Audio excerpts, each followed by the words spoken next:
मंडळी, आज आपण मस्त खुसखुशीत आणि फुलाच्या आकाराची नक्षीदार नानकटाई बनवून घेतली आहे. ही नानकटाई बनवण्यासाठी आपण कसलीही मशीन वापरली नाही आहे, साचा वापरला नाही आहे की ओव्हनसुद्धा वापरला नाही आहे.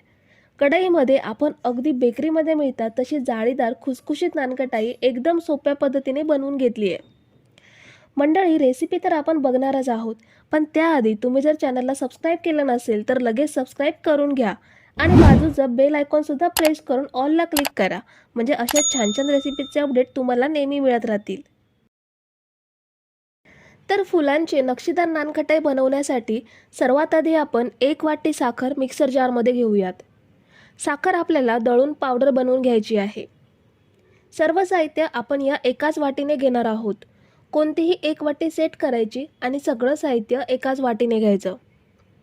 तर ही बघा, साखर आपण छान बारीक दळून घेतली आहे. आता ही पावडर एका मिक्सिंग बाउलमध्ये ट्रान्सफर करून घेऊयात.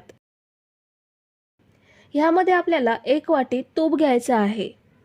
तुपाऐवजी तुम्ही डालड्याचा सुद्धा वापर करू शकता. पिठी साखर तुपामध्ये मिक्स करून घ्यायची आहे. पिठी साखर आणि तूप मिक्स झाल्यावरती आपल्याला हे मिश्रण 2 ते 3 मिनिटे एकाच डायरेक्शनमध्ये ढवळून घ्यायचं आहे. यामुळे मिश्रण हलकं बनतं आणि नानकटाईला छान जाळी पडते. तर हे बघा, आपण हे मिश्रण 2 ते 3 मिनिटे एकाच डायरेक्शनमध्ये फेटून घेतलंय. जशी केकची क्रीम असते सेम तसंच हे मिश्रण पांढरं शुभ्र आणि हलकं तयार झालंय. आता यामध्ये 2 वाटी मैदा घेऊयात.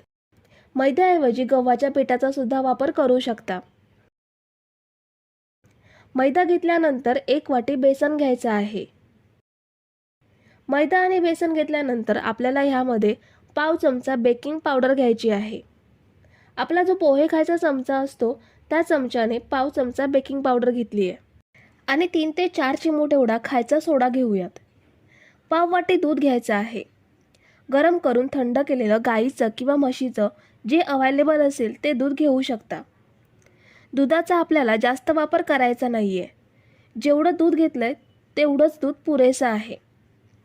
आता हे सगळं मिश्रण हलक्या हाताने मिक्स करून घ्यायचं. मिश्रण एकत्र करताना किंवा गोळा बनवताना कोरडा वाटत असला तरीही हाताच्या गरमीने ह्याला ओलावा निर्माण होतो आणि याचा छान गोळा तयार होतो. हे मिश्रण आपल्याला चपातीच्या पिठाप्रमाणे अजिबात मळून घ्यायचं नाहीये. फक्त एकत्र येऊन गोळा बनत नाही तोपर्यंतच हलक्या हाताने मिक्स करून घ्यायचं. तर हे बघा, 3 मिनिटातच याचा छान गोळा तयार झालाय. आता आपल्याला ह्या गोळ्याचे छोटे छोटे पण समान गोळे करून घ्यायचे आहेत. त्यासाठी मी असा चमचा घेतलाय. त्यामध्ये पीठ सेट करून काढून घ्यायचं आहे. ह्यामुळे आपल्या सर्व नानकटाई एक समान एकसारख्या बनतील. तुम्ही सुद्धा चमच्याच्या मदतीने किंवा छोटी वाटी असेल तर ती घेऊ शकता किंवा अंदाजाने सुद्धा गोळे बनवू शकता. तर इथे मी सर्व मिश्रणाचे एक समान गोळे बनवून घेतलेत. आता नानकटाई तयार करायच्या आधी आपण प्लेट तयार करून घेऊयात. इथे मी एका प्लेटला तूप लावून घेते. तुम्ही तेलाचा सुद्धा वापर करू शकता. तूप लावून झाल्यावर बटर पेपर ठेवूयात आणि ह्याला सुद्धा वरून हलकं तूप लावून घेऊयात. बटर पेपर नसेल तर तूप लावून वरून गव्हाचं पीठ किंवा मैदा पसरवून घेऊ शकता. आता आपण सुंदर नानकटाई तयार करून घेऊयात. ह्यामधला एक एक गोळा घेऊन त्याला पेढ्यासारखा आकार देऊयात. पेढ्यापेक्षा थोडासा फ्लॅट करायचा. त्यानंतर सुरीने ह्याला काप करून घ्यायचे आहेत. हे बघा, ह्या पद्धतीने वरती हलके काप करून घ्यायचे. आता आपल्याला कैचीने 2 रेषांच्या मध्ये असा कट लावून घ्यायचा आहे. बघा किती सुंदर फुलाच्या पाकळ्या तयार होत आहेत. आता आपल्याला हे फूल डबल पाकळ्यांचे करून घ्यायचे आहे. त्यासाठी 2 पाकळ्यांच्या मध्ये सुरीने ह्या पद्धतीने कट लावून घ्यायचे आहेत. सुरीने कट करताना एका गोष्टीची काळजी घ्या, ती म्हणजे सुरी धारदार नसावी, कारण हाताला इजा पोचू नये म्हणून. कट लावून झाल्यावर ह्याला सुद्धा आपल्याला पाकळ्यांचा आकार द्यायचा आहे. खूप सोपी पद्धत आहे. पहिल्यांदा बनवत असाल तरीही परफेक्ट बनेल एवढी सोपी पद्धत आहे.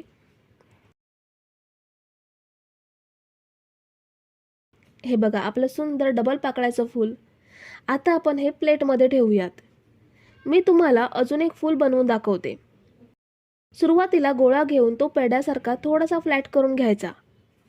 त्यानंतर सुरीने वरून हलके ह्या पद्धतीने कट करून घ्यायचे. 2 रेषांच्या मध्ये कैचीने असा कट केल्यावर सुंदर पाकळ्या तयार होतात. 2 पाकळ्यांच्या मध्ये सुरीने कट द्यायचा आणि त्याला पुन्हा हाताने पाकळ्यांचा शेप द्यायचा. हे बघा, आपलं दुसरं सुंदर फूल तयार. हे सुद्धा प्लेटमध्ये ठेवूयात. प्लेटमध्ये ठेवताना थोडी जागा सोडूनच नानकटाई सेट करायची. बाकीच्या नानकटाई पण अशाच बनवून घेऊयात. तर हे बघा, इथे मी 5 नानकटाई अशा जागा करून सेट करून घेतल्यात. आता ह्या आपण बेक कशा करायच्या ते पाहूयात. कढई मी 5 मिनिटे स्लो टू मीडियम गॅसवरती प्रीहीट करून घेतली आहे. त्यामध्ये ही प्लेट ठेवूयात आणि झाकण ठेवून मंद आचेवरती 20 मिनिटे आपल्याला ही बिस्किटे बेक करून घ्यायची आहेत.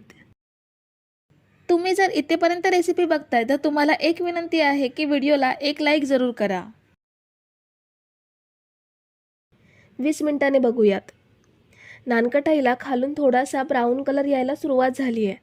आपण ही कढईमधून काढून पूर्णपणे थंड करून घेऊयात आणि बाकीची नानकटाईसुद्धा अशीच बेक करून घेऊयात. तर ही बघा, आपण नानकटाई पूर्णपणे थंड करून घेतली आहे. एक नानकटाई मी तुम्हाला जवळून दाखवते. बेकिंग पेपरमुळे अगदी सहज प्लेटपासून वेगळी होतात, चिकटून राहत नाहीत. ही बघा, आपली सुंदर फुलांची नानकटाई बिना साचा किती सुंदर डिझाईन आली आहे बघा. तळाच्या साईडने खूप छान जाळी पडली आहे. जशी बेकरीमध्ये बिस्किट्स मिळतात सेम तशीच.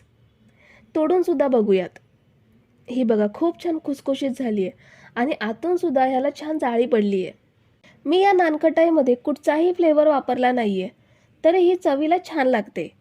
तुम्ही ह्यामध्ये व्हॅनिला एसेन्स किंवा वेलची पावडरसुद्धा वापरू शकता. तुम्ही बऱ्याच वेळा नानकटाई बनवली असेल, पण एकदा ह्या पद्धतीने नक्की ट्राय करून पहा. तर मंडळी, रेसिपी कशी वाटली हे कमेंट करून नक्की सांगा आणि व्हिडिओला न विसरता लाईक करा. रेसिपी तुमच्या मित्रमैत्रिणींसोबत शेअर करा आणि चॅनलला सबस्क्राईब केलं नसेल तर लगेच सबस्क्राईब करून घ्या. थँक्यू.